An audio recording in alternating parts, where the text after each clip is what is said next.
आज के इस ऐतिहासिक क्षण पर गृह मंत्रालय के कमेटी रूम में मेरे साथ उपस्थित श्रीमान मानिक शाह जी, मुख्यमंत्री त्रिपुरा, श्री विप्लव देव जी, पूर्व मुख्यमंत्री त्रिपुरा, त्रिपुरा मोर्चा के स्थापक अध्यक्ष प्रद्युत जी,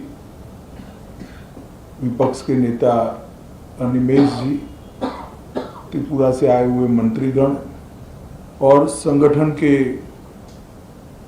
सभी पदाधिकारीगण, विधायक,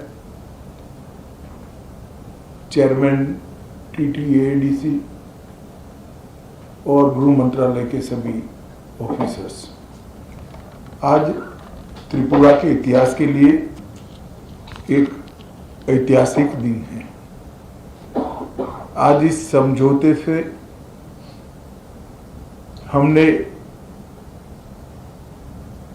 इतिहास का सम्मान किया है, गलतियों को सुधारा है और आज की वास्तविकता को भी स्वीकार कर तीनों चीजों का सामंजस्य कर हमने भविष्य की ओर देखने का काम किया है। इतिहास जो है उसको कोई बदल नहीं सकता, मगर उसमें जो गलतियां हुई है इसको सीखकर आज की वास्तविकताओं को नजर में रखकर हम आगे जरूर बढ़ सकते हैं। और मुझे आनंद है कि त्रिपुरा मोर्चा ने, सभी ट्राइबल पार्टियों ने और सभी ऑर्गेनाइजेशन ने इसके लिए बहुत कंस्ट्रक्टिव रोल लिया है। और भारतीय जनता पार्टी की त्रिपुरा सरकार ने भी शुरू से इसके लिए प्रयास किया। विप्लव जी उपस्थित है, मानिक शाह जी यहाँ उपस्थित है। मानिक शाह जी ने भी बड़े इंटरेस्ट से बारीकियों में इसको स्टडी कर अंजाम तक पहुंचाने में बड़ी अच्छी भूमिका अदा की है। मुझे विश्वास है कि मोदी जी जो विकसित भारत का स्वप्न लेकर चले हैं, वो स्वप्न में त्रिपुरा भी अपने योगदान के लिए भी कटिबद्ध होगा और अपने हिस्से के लिए भी कटिबद्ध होगा। जब विकसित भारत बनेगा उस वक्त त्रिपुरा भी विकसित त्रिपुरा के रूप में आगे पर स्वप्नों के साथ आगे बढ़ेगा। प्रधानमंत्री जी के नेतृत्व में गृह मंत्रालय ने उग्रवाद मुक्त, हिंसा मुक्त और विवाद मुक्त नॉर्थ ईस्ट की कल्पना को साकार करने का प्रयास किया है। हमने ढेर सारे संगठनों से बात की, सरेंडर्स भी बहुत हुए। करीब करीब 10,000 लोग हथियार छोड़कर मेन स्ट्रीम में आए हैं और इसी के कारण आज नॉर्थ ईस्ट में विकास का एक माहौल बना है। ब्रू रियांग का समझौता हो या सीमाओं का समझौता हो, शुरुआत उसकी त्रिपुरा से ही हुई थी और ये टर्म में अब क्योंकि हम चुनाव में जा रहे हैं, अंतिम समझौता भी त्रिपुरा का हो रहा है।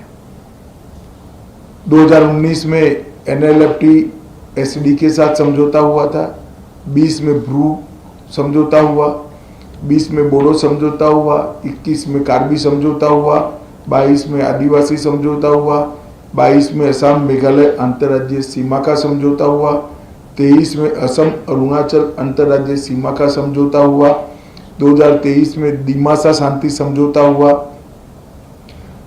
2023 में UNLF का समझौता हुआ और 2023 में ही उल्फा का समझौता हुआ और अब ये समझौता हो रहा है। तो कुल मिलाकर 11 अलग अलग प्रकार के सीमाओं से जुड़े हुए, अपनी पहचान से जुड़े हुए, अपनी संस्कृति और भाषा के लेकर संघर्ष करने वाले सभी के साथ सामंजस्य पूर्वक बात कर हमने संघर्ष को समाप्त करने की दिशा में काम किया है।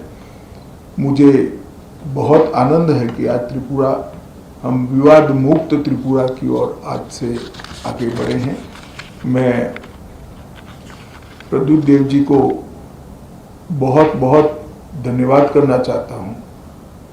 भारत का इतिहास है, जब विभाजन की विभीषिका पूरा देश झेल रहा था, तब बांग्लादेश के सभी हिंदू परिवारों को शरण देने का काम आपके दादा ने किया था। महात्मा गांधी की अपील को उन्होंने सम्मान किया था, मगर बाद में कुछ ऐसी बातें हुई कि मतभेद भी हुए, थोड़े संघर्ष भी हुए। आज सभी लोग एक साथ मिलकर आगे बढ़ने का निर्णय कर आगे बढ़ रहे हैं। उस वक्त मैं इतना विश्वास दिलाना चाहता हूं कि आपके अधिकारों के लिए आपको कभी अब संघर्ष नहीं करना पड़ेगा। भारत सरकार 2 कदम आगे उठकर सभी के अधिकारों की रक्षा करे, अधिकार की रक्षा हो, इस प्रकार का तंत्र विकसित करेगी। मैं फिर से सभी स्टेक होल्डर्स का बहुत बहुत धन्यवाद करता हूं। मैं एक बात जरूर कहना चाहूँगा, हमारे संदीप पात्रा जी ने भी बहुत बारीकी से, और पॉलिटिकल कारणों से मैं बड़ा व्यस्त चल रहा था, फिर भी मेरा समय खींचकर छीनकर इसको अंजाम तक पहुंचा है, तो पात्रा साहब का भी मैं धन्यवाद करता हूं। और आईबी की ओर से हमारे जो नेगोशिएटर हैं और जिन्होंने समझौते को मूर्त रूप दिया है, ये सभी को धन्यवाद कर मेरी बात की समाप्ति करता हूं। सभी को बहुत बहुत शुभकामनाएं और धन्यवाद।